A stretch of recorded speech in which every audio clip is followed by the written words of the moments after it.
Ebwe nakumbale okutuuka ku bijaguzo ebikulu ebya Jubileewo nga beena ajaguza emyaka 25 ng'ali ku nnamulondo y'abajjajjaabe alamula Buganda. Mu kwogerako ne minisita w'abavubuka eby'emizannyo n'okwewummuza Oweekitiibwa Henry Ssekabembe atendereza emyaka 25 beene gy'amaze ku nnamulondo n'ategeeza nga abavubuka bwe baganyuddwa ennyo omuli okufuna emirimu nga baweereza Buganda okufiibwako mu byobulamu eby'emizannyo n'ebintu ebirala.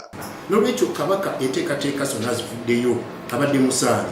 Kabaka ng'emmunyeenye mu kulwanyisa Mukenenya asinga kutulugunya ffe bavubuka. Avuddeyo n'aba UNAIDS kwe basinzidde okumulengera kaweefubeewe nti nedda oli munyeenye mu Africa oli munyeenye mu Uganda. Abakulembeze abasinga bakamula bukamuzi abantu baabwe ne basobola okubatuusako bye baagala. Naye kati Kabaka takikoze tanyonyose ensi ye omulembe gwe gwonna agukutte n'agutuddiza.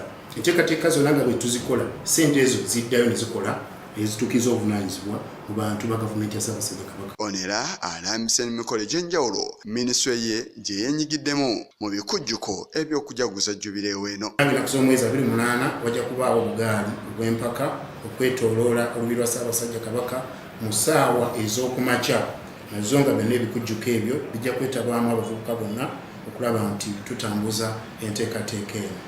Ennaku z'omwezi 29 bulijjo tukimanyi waba omupiira ogw'enjawulo ogw'ekikopo eky'amatikkira.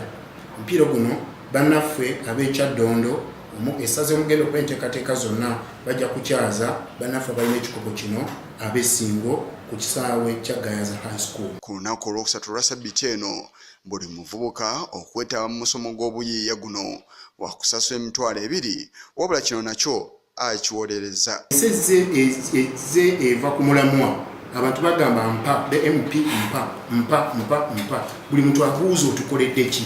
Ffe ng'Obwakabaka tulina kye tulowooza nti ekiseera kituusa abavubuka b'Obwakabaka buleme kwebuuza nti Obwakabaka butukoledde ki, MP atukoledde ki, gundi atukoledde ki. Naye buli muntu asooka aveeyo nga yeebuuza nti nkole ki, nkwatewa.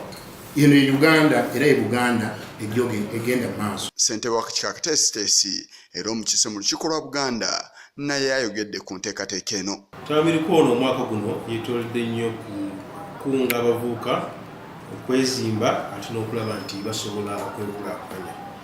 Bw'otunula ebintu tugenda okwetooleramu mulimu okutunulira ebyobusuubuzi abavubuka tukimanyi bulungi nti eggwanga lino limiriddewo ku bulimi n'obusuubuzi.